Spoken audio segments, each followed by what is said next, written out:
Voilà, bonjour, bonjour. Bonjour. Bonjour les sous-sous. Bonjour. Losako. Nani ngoi wana? Nani ngoi? Fati wetu au. Mkwantombolu wetu au.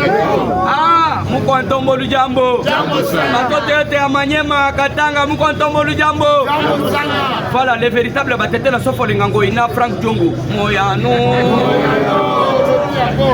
Atuninga et pas modérateur président Kalosé, avec beaucoup de respect. Mais oui. 1, 2, 3, 4, 5, 6, 7, 8, 9.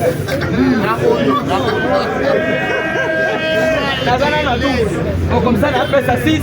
La présence c'est le président Mialov. Vous avez tapé la Mialov, ma beaucoup Yoka, il est payé, c'est viva! Viva! Chaud. Nabadi, vous voyez, très bien. Nayaka Gosala va mentir. Naye awa pona pakola mutu bibe enani mabele te usoto nini kite mabuta Nini, loba. Naloba. Merci beaucoup, na service des renseignements et de sécurité. Mais oui. L'air biso tozoloba wana kalose na président Kassa. Mais oui. Pour la nouvelle génération. Il faut que na mutu que nouvelle génération ils ont travaillé plus fort. Mais oui. Tu vas sur un chef de l'État à nouvelle génération. C'est l'information. Kalose bilenga photo. Ndekonanga Kassa le président. Président tout le monde. Président moi na Koli, Tani, Vanessa, Tozali Batu, Tozo travailler pour la mboka pe, na Mialov la lumière. Sans toutefois bien la lumière. Le président Moustapha, quoi que ce soit. Alors, na maman Mouika, dossier Zali Boye Boye, très bien. Naye Kosala Dialelo Ate. Nazo Senga na service de renseignement et de sécurité. Quand je parle, ce n'est pas en vain. Alors, on va pas battre na meli bangi, na meli lotoko, na yena tellement de bosso na biloté. Oyebi batu bakoti na katanga déjà. Mais là, très bien. Ce n'est pas en vain quand je parle. Ou soit, c'est que je pense, il faut travailler avec mes informations. Et je demande à Tabou. Tabou Eboma, Azali, Mutoyo, Azako Seche, Azali Mokonzi, Bato, Batela Mokonzi. Nazako Yebisa Tabou Nabilili, ma papa pe botelemi, Mokonzi et Mokon Kangai. Alobi yo, mwana nangai. Nakoluka yo na lingomba na yo mobimba tofanda tosolo. Oyebisa ngai information na yo eutaka wapi ndako eboma après ezali papa tolanda tokende muke puisque makambo ngana lobaka ezali bavantirte tozokende sikoyo lelo nazomoni naza bloqué mais bon nanga très bien papa nanga yo kadima azo féliciter biso makasi azo féliciter Kalose azo féliciter batutu pona nini tolobaki bomba toza kobenga serveur mais likambo nini esalami nalobona loba te na Katanga nayebisaki bino faut tirer beaucoup d'attention na Katanga lelo tomoni Konsa Mutamba akei na Katanga tomoni bajene mwana instrumentalisé bakomi papier faut pas toucher au Katanga, faut pas toucher na Katumbi. Toko yebisa ministre na biso papa Konsa Mutamba kobanga mutu soko za dako sokisa papa Konsa Mutamba eza na mutu aide pesi ya au sote ya lukumaki ya watu kobanga yete kanga yande il est fait vivant. D'abord, comme on est en équipe, sinon ça va battre. On a changé chapitre. 10 ans de prison. et 500 000 millions de francs congolais. D'amende, pas 50 000 papa. Écoutez bien les informations. Président Cézola, dans le service de renseignement. Pour travailler dans Maloba, Parlez. Pour dans le lobby moindre pépé, il y a qu'à le lobby bon. Alors je dis ce que moi j'ai écrit. Parlez. Ont été combattants. Oui. 10 ans de prison et 500 millions de francs congolais. C'est la peine que risque Moïse Katumbi pour avoir entamé les travaux de la réhabilitation d'une piste d'atterrissage abandonnée depuis les années 70-71 à Moulonde, dans les Poitou. Il lui est reproché de ne pas avoir reçu l'autorisation de le faire. Il est percé vivant. Viva. Il est percé vivant. Viva. Yozo, pour aéroport wana ozana. Soba. Voilà, n'a très bien. Dossier Salaki Boye. Katumbi. Azalaki déjà bien préparé. Bien ambassade du Koun. L'air Sikoyo. Batuoyo bazo uta libanda. On a ebisaka bino. Bomonaki ambassadeur. Il y a Afrique d'ici, il y a donc ambassadeur, il y a RDC en Afrique d'ici. A Pékin c'est qui que non, ata mutu moko te Afrique d'ici da kitanako na Congo. Et ça veut dire na ebisa bino ke bato bazo kota na ba faux visa. Landali solo. Là il fallait qu'il bakota, bakokota na aéroport wana. Alors cette Kikuni a bimi a pesi message. Il y a tribalisme. Baluba na ba katange babandiko boman. Siko batwana bako banda koyela travers aéroport wana. Musoba. Ko babanda ko boma balube bele ndenge bakufaki. Na yango to kosenga na ba députés nationaux. Bosale la biso loi. Muto ya koya ko diviser ngai na mongo. Akanga mande ande zoto. Muto ya koya ko diviser ngai na Fumuzuru muto wa Congo central. Deba. Il faut muto wana kanga akangama. Na sauté 60 millions de dollars destinés pour bloquer la mise à jour de la Constitution. Il te pèse vivant. La Constitution a été mal élaborée par le Belgéron. Le Belgéron de Batubasala. Si na Koki Koloba, des Congolais n'ont pas mané à participer. Les loyaux, Batubele na 3 merci Kalose Bilenga Poto, papa m'a pas ça. Les loyaux, tu vas commander que nous soyons changer la constitution pour qu'on tombe là où là. Mais oui, à Kokiko Oumel. Mais vous voyez que mon bout a peut-être 32 ans. Mais là, tous ça les allez pour na bakokolo, bakokodikoko, banini, tout ça. Pas vivre. Mboka na biso ndenge zaboy. Ndenge tozo bundana Rwanda. Toza capable de concéder bango mabele. Oui. Zoba. Angola oyo. Toza capable de concéder mabele to pesa ba. C'est dit dans notre constitution article 217. Il n'y a pas de l'alinéa. C'est ça. Il est pesa vivant. La sauté na yango to le biboy. Constitution to ko changer yango ande. Yo peuple congolais yo moko ni voter la gouverneur na yo moko. Voter sénateur na yo moko. Makambo eke tozo mabele to pesa baronde abu. Oh to pesa ba angolais abu. Na changer chapitre. Il est pesa vivant. Service de renseignement. Toujours. Makambo eza makambo moko makasi. Nous demandons le chef de l'État de ne pas sortir le pays. La France avait tout préparé et les ISA pour que ta tête tombe. Et pourquoi il est percé vivant? Pourquoi saluer Louise Mouchikwabo? Il est percé vivant. Yaya, nana ya ko ebiso makambo ate to humilier la France. Nana te quoi na biloko na oti. Ngai ya wale kinayo mwana na yo ndeko na yo. Na senga na lobi mokonzi ko bima lisusu te. Fanda ndenge uti state barate ko boma yo.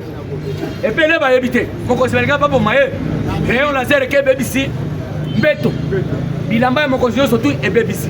C'est grâce au service de renseignement RIS et Chine baye BBC mokonzi kokota kuna te mala moko kita en Hongrie nde bomona kita tana mboka na yo papa ozo kita te pona nini ote na keina makambu ya francophonie papa ozo kende francophonie Rossignol a bomé makana basa na kati ya ko lamba yo mapema pouvoir so yo batu bateka protéger dans Zambé. Merci beaucoup. Vous savez encore, c'est ça. La Bible que toi tu utilises, la Bible nous dit ceci. Protéger mon corps na yo. Nga moko na ko protéger. On comprend là. La Bible c'est mbeli à 1000 balais. Ça la calme quand moi je parle. Le service de renseignement m'écoute. Radar tout chez moi. Voyons la Bible, je connais la Bible que jamais. Il est c'est vivant. Très bien. Chinois.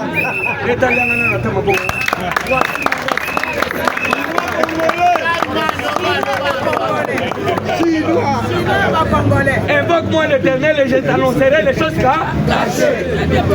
Ambongo le Bakango. Il est passé vivant. Faites connaître à l'Éternel tous tes besoins. Et il donnera tout ton cœur désir.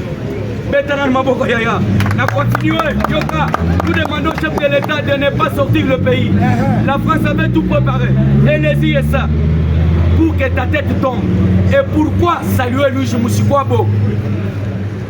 Exemple très typique. Papa Etienne à l'époque de Mobutu. À quel Kokuta Mobutu doit être mou.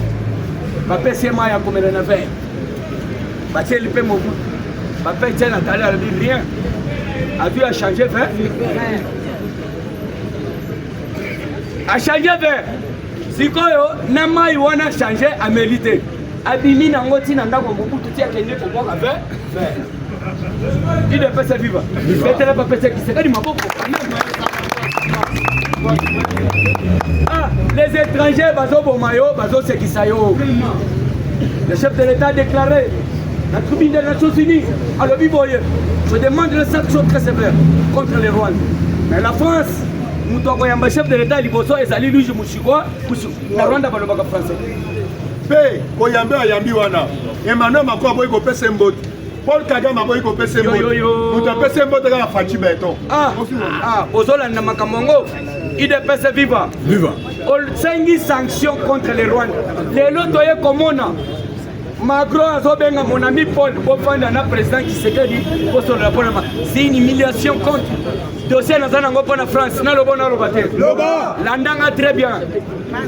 France alingi sikoyo pour expulser ba Congolais oyo il est passé vivant landake bazolinga ba expulser ba Congolais bazana kana 5 avions et ça déjà landanga très bien.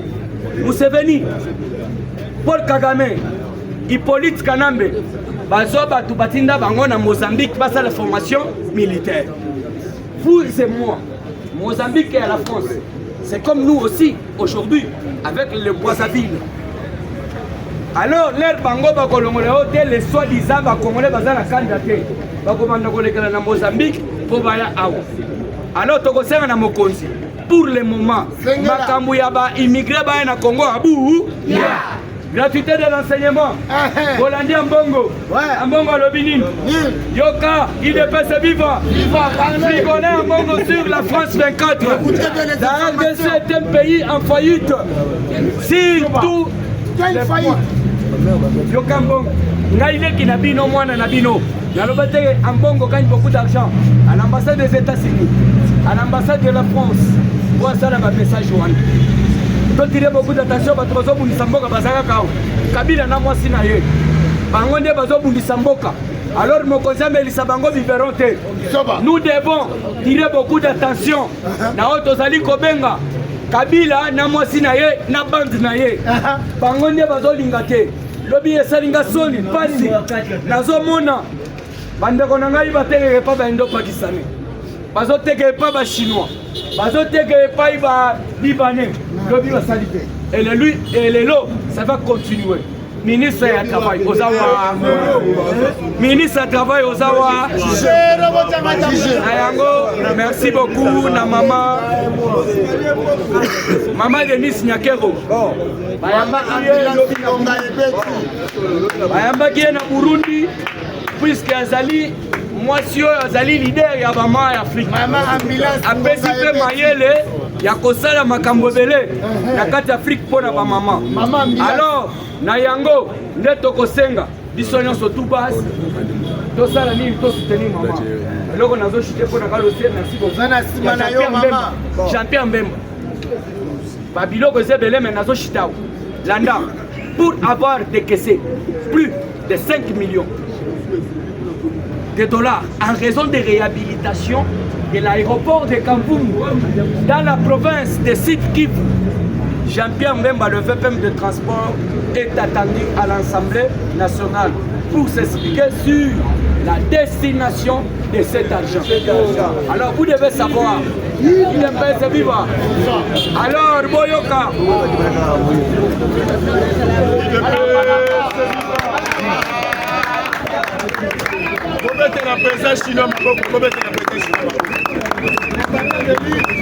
awa toloba na munoko soki kotie bamakele le moyen toyoka les te toloba na bafrede toloba na munoko po permettre biso mwa kimi ezala na terrain azokotisa oyo tobengi dialogue azokota po encourage dialogue.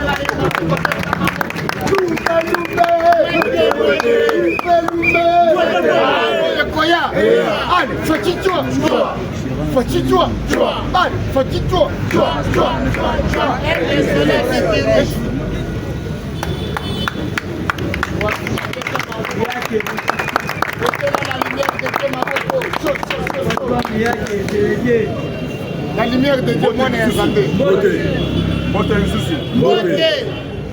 baimboka bana mboka tokomi esika esengaki tokoma esengi lisusu mutu nyonso tu atelema debout azwa position ya bitumba. Il n'y a pas de héros sans histoire. Héros nyonso tu azakana histoire na bamindele basemi trompé bango moko. Époque il y a balkanisation, na époque il y a détermination. Le pays limitrophe, le pays voisin, Angola, Rwanda, Ouganda et Congo en face. Na Zambie, bana ba plan machiavélique. Il y a qu'à déstabiliser le pays de nos ancêtres. La population congolaise, quinoise et quinois, mobilisez-vous et prenez-vous en charge. Kozonga simate, kende liboso. Ngai na yonde, tokozonga sabitumba, place Tumeuta. Komote? Tshisekedi, soki azalaki mobenga mite na kati ya Congo, ngai na yo mawa.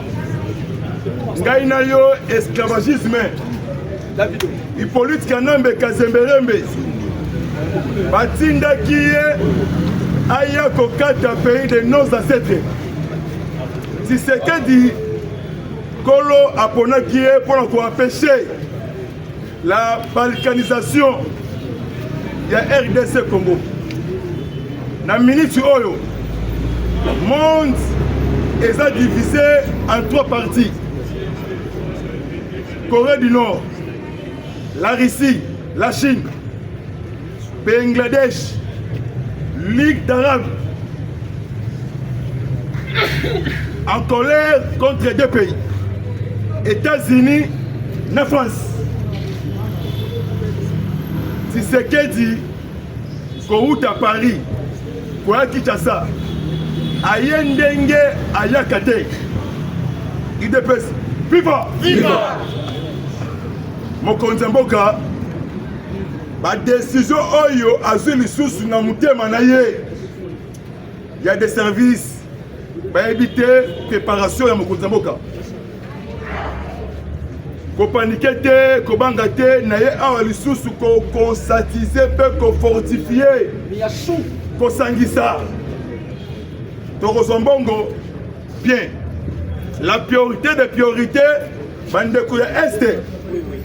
Bazope ata azangi mai ou bisikiti bisikiti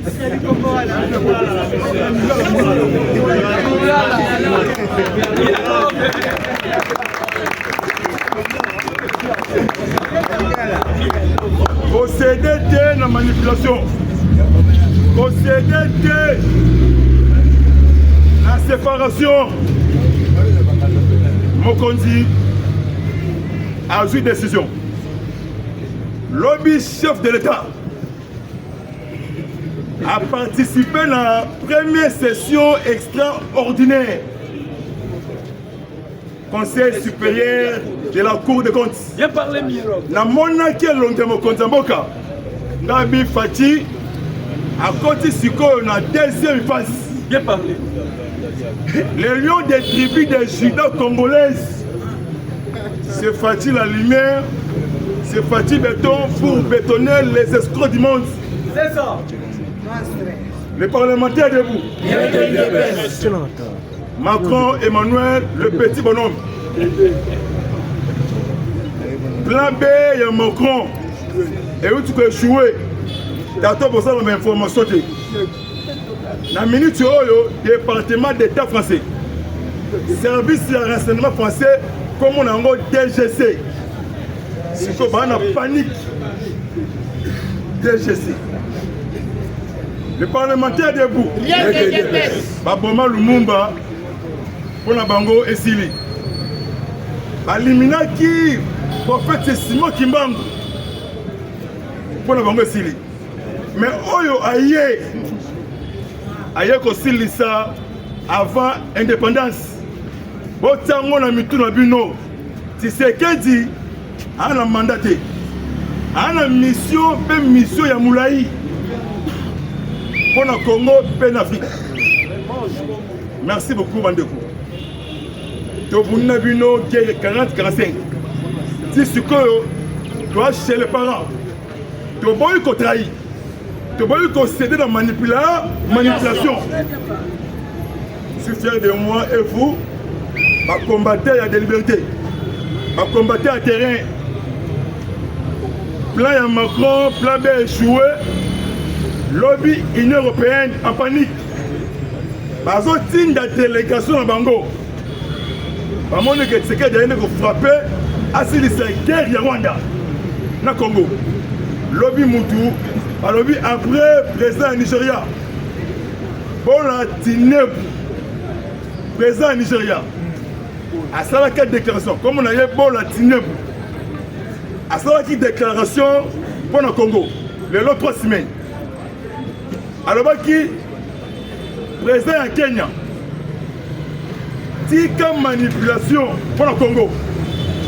M23 Aza Congolais, Aza Rwandais. Lobby n'a 12 heures à partir du Maroc, les rois marocains. Mohamed Sissi. Merci combattant.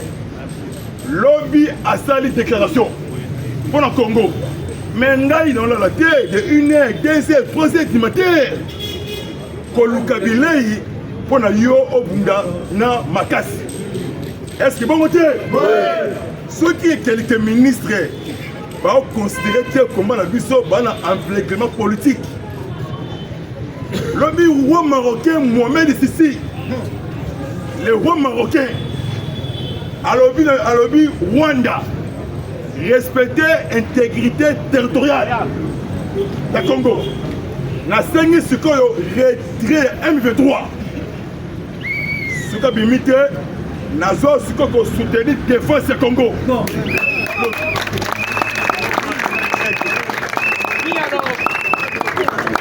Parlementaire debout. Peuple congolais, Yaka Tipé à Libanda. Merci, Ndenge Botombo Libiso. Le président Miyake est exemplaire. Miyashu Miyalov, Molobelia Mokonzi. Yaka Tipé à Libanda. Macron, la vie entre la mort. Étoile brillante d'Imontane. C'est facile la lumière. Macron, marque de la bête. Voilà. A tombé sans savoir. Ouais. Belgique, a dit qualité qu'on y ait des bisous à terme Kolomoko. Jamais. Belgique. Jamais. A outi Koyamba Lisusu. Il y a beaucoup de terroristes. Oh, bah, quel refuge, ils ont un refuge stratégique. Deuxième point, merci Otis. Deuxième point, Bessanga Makutu. Pesangai Makutu Zibula Meso. Donc Zibula Makutu Moua. C'est fiston, c'est mon chouchou. Ranger, il y a investigateur. Les Cambouya construction, piste d'atterrissage stratégique. Il y a des conversations. Soriano, Daniel, Onissim, Alain Moïse Katumbi. Moi, je suis Chinata Malouka. Mais oui, maman, il faut qu'on interpelle tous les dirigeants. Il y a DGM. Bien parlé. Même Michel Kikaboula. Il faut qu'on interpelle. Moïse Katumbi, c'est journée à Washington. Lobby Moïse Katumbi accordé interview. Nastani Bouchakera.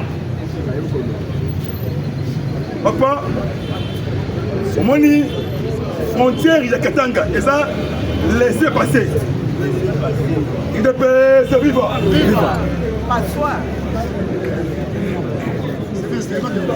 Mon maman, Congo ya lobby, na lelo, un des numéros. Moïse Katumbi, avant de préparer maman en cours contre l'institution Nyosotu, Yamboka. Maman dit OIF, ils allaient instrument à Rwanda. Mais Kagame a Samboué. Kagame a Koutani na Fati Béton, a bétonné monde. Na Kosu Kanangaï, arrestation, téléchargement. Arrestation, téléchargement. Tous les cadavres placards. Et ici, Fongwami. Et ici, Fongwami. Vous voyez que Charles Onana. Un Camerounais a déposé plainte contre Rwanda. On a un pays à Congo. C'est la première fois depuis le monde de Banda. Mais olé, soi-disant les opposants.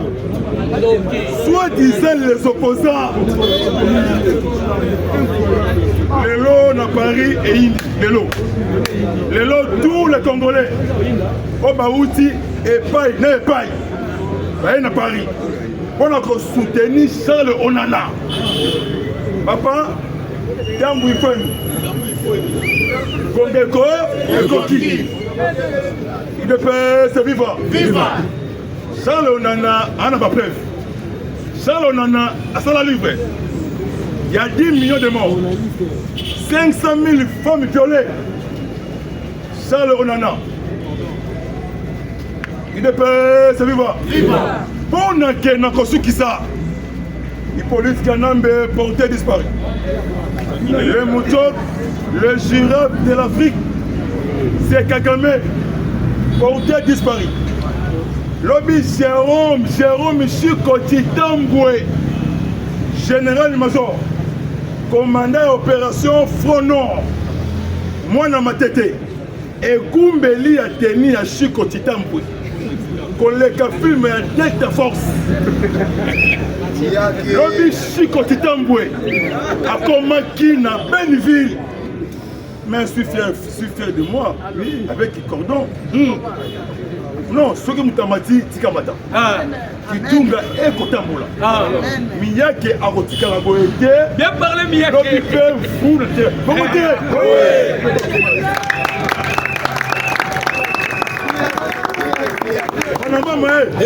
Excuse-moi. Ça va 2 minutes. Chikoti Tamboué. Le salut évaluation. Il y a sécurité est. Abi Sikoto qui est offensif. Si na Rwanda. La minute oyo. L'homme de Satan 17, un grand judoka du monde. C'est Vladimir Poutine. En conversation lobby avec un cognation Président Betame. Yam Kim, Jean Kim, Makamba Indi. On m'a dit l'osso est cotisé dans 3 jours. L'homme des 77 a reçu 3 jours dans l'Iran. Poutine a écouté Pezeshkian, président iranien. Benjamin Netanyahu porté disparu. L'obédience sur Hamas a tiré beaucoup de roquettes. Et puis il y a un centre Israël qu'on appelle Iran. On appelle M. Wal-Will. On va remplacer Hassan Nasrallah. Papa Makambezali, comment on a été surprise. Terrain. Kabassé ici à quoi il a maille. Merci vraiment, au revoir.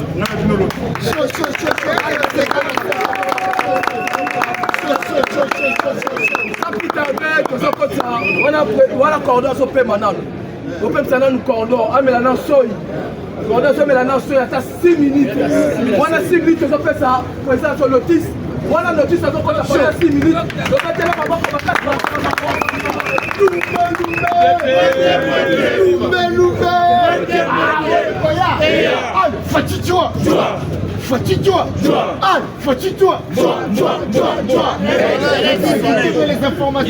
c'est viva. Oh, saluer d'abord la présence de Cordon à la maison. Le parlementaire debout. Le parlementaire debout. Le parlementaire debout. Allez, Fatitoua. Fatitoua. Personnellement, personnellement, Navandi, nous allons réfléchir à ce qui concerne la personnalité du président Félix. Je me demande, moi je fais la biologie.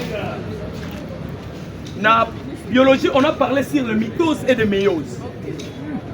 On parle de division équationnaire, dans division cellulaire. Mais on parle encore dans le chapitre sur les gènes létales. Vous savez qu'on doit être un Tshisekedi Wamulu. Na maman Marti Kassel. Kassal. Baza ba politicien na politicienne. Baboti mwana. Mais c'est que le président Félix Azar Kosala na kata Molkili. Ils ont dépassé attendement ya ba.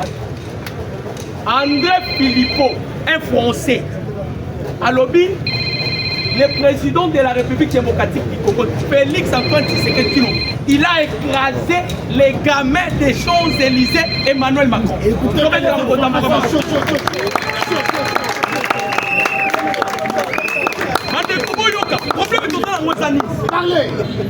Tellement Zanois, tellement Tshisekedi Zanois, aujourd'hui Tshisekedi. Na lobby na bino, depuis que l'histoire est l'histoire, c'est la toute première fois un noir à confondre Mokili Mobimba. Mokili Mobimba. Vous savez que États-Unis, la France va piéger qui président Félix. On devait empoisonner les chefs de l'État à niveau États-Unis. C'est qu'il y a un discours aux États-Unis. Après qu'on soit naïe, place à Zalaki. Atikali Koyamba Lissou audience de mon côté. Mais oui. Alati Bilamba Azui Malamor avion accueilli. Parlez. Accueilli à Budapest. Ah. Il a fait la diplomatie. Oui. Aïe en France. Or que Emmanuel Macron, avant que les chefs de l'État aient la France, il y a Yambaki Paul Kagame. Ndoki. Kagame a préparé poisson. Tu vas révéler un mot à Burundi. Soba. Macron, après avoir commencé le discours, lui il pensait. Mais non, je viens ici parce qu'il y a le mon gamin. Après avoir quoi?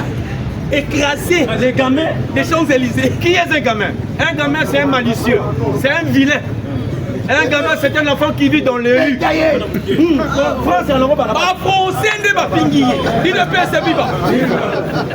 Lorsque les chefs de l'État, Macron a sali discours, il n'a pas mentionné l'agression à la République démocratique du Congo avec le Rwanda. Les chefs de l'État Abimaki en plein discours. Et ça, abimaki en plein discours. Ensuite la délégation abimi. Macron est pour le président Félix pour akutanisa bango na Kagame. Le chef de l'État lobby na komona na kana Kagame. Ok, bazalaki ko préparer poison. Le fait qu'akutanaki na Kagame, les chefs devaient être empoisonnés.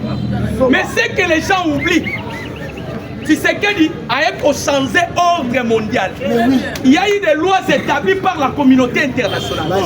Les chefs ont balayé toutes ces lois. Les loyaux, la France, pardon, l'Union européenne, Batindi envoyé spécial na bango. Aïe les lois, à la mission il y a 3 jours. Après à le président Félix, à Paul Kagame. Oh bah sobo sana, boyo kabande ko ba congolais. Problème eza boye. Tolobaki na bino. Mukonzi Mboka en République démocratique du Congo. Nzambe a établi roi.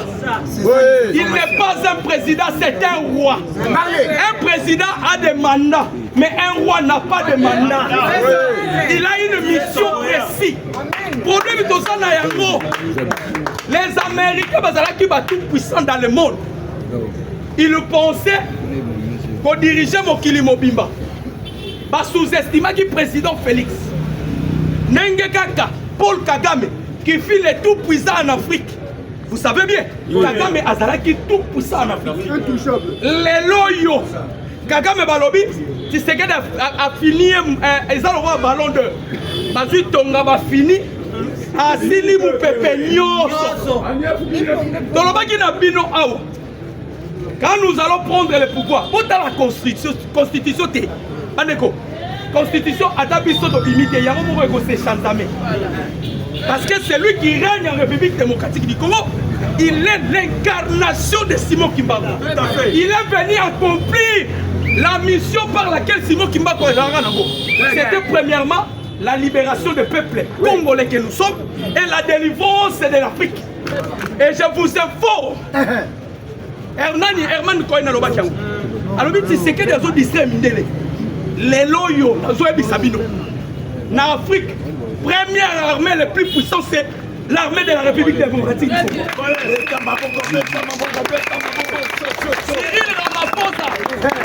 Cyril Ramaphosa. Aoutaki Koloba. Alobi, en Afrique, les seuls pays qui détiennent les armes, il y a dernière génération. Nous avons encore des armes destructives. C'est la RDC. Le président Félix a préparé qui armée. Parce que Toyebaki un jour, les ennemis de la République Bakobima. Et le premier ennemi de la RDC, c'est les États-Unis. C'est que la France a fait, France a gendarme en Afrique. France a protégé Rwanda. Pourquoi?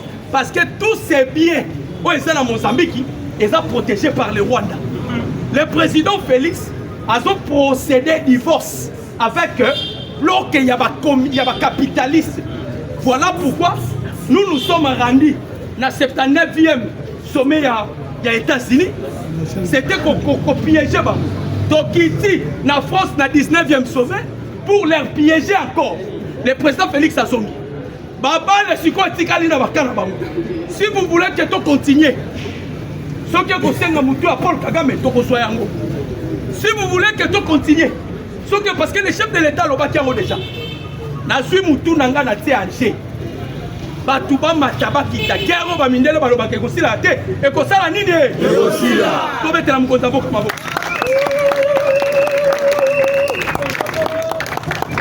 Batu bazoboma biso awa, batu ya liboso bazoboma biso. Ce sont les églises catholiques. Wana eza parti politique ya impérialiste. Batika la biso la Congo. Impérialiste. Amongo azobanga pona nini? Amongo azobanga pona nini? Makambu ya aérodrome, église catholique basa na 4. Yangwala. Joseph Kabila basa na 4. Il y a certains encore ministres oyo basa na 4 makambo. Mais tolobaki na bango. Le président Félix Etienne est mort. Azamouto a changé de masque. Tellement qu'il a une mission. Voilà pourquoi les Français ont lobby. Si c'est qu'il y a un peu de ce qui est contraire, il y a idéologie à écraser Kayango. Nous avons écrasé la fondation Bill Clinton. Qui est Bill Clinton? Qui est Bill Clinton? C'est ce qu'il a écrasé hier. Emmanuel Macron, c'est parmi les pays les plus puissants. Parce qu'il a l'arme nucléaire. Parce qu'il y a 9 pays où il y a l'arme nucléaire. Le président Félix Aye. Les Français sont Tikali. Vous voyez le président Félix Assali. Quand on a mis Assali, à quel cas la France est insoumise. Il y a un parti extrême, parti gauche. À quel cas ce sont les opposants à Macron. Parce qu'il y a au moins 190 députés. Le chef a échangé avec nous. Nous avons dit opposant à l'objet. Si c'est qu'il y a une mission qui dans la France, c'était pour dépouiller Emmanuel Macron. Quand vous tombez la francophonie, on parle de la francophonie. Francophonie. Le président Félix, c'est lui le serpent à Maurice. Yo sera moi qui sert pas au ça la ligne. Je dis je vous remercie.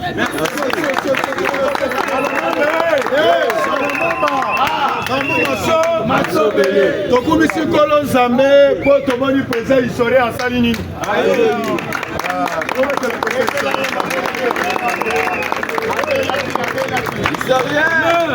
Bandeko yo tikali. Ona historien esili kaka te. Tangu namoni ebo namoni na esengo. Mutu na yo nyonso tinaki mbongo epa historien akomisaki yango. Historien bapesaki eloko na yo. Otendelaki ngai bis. Azoki mbongo napesaki ye. Bo eteko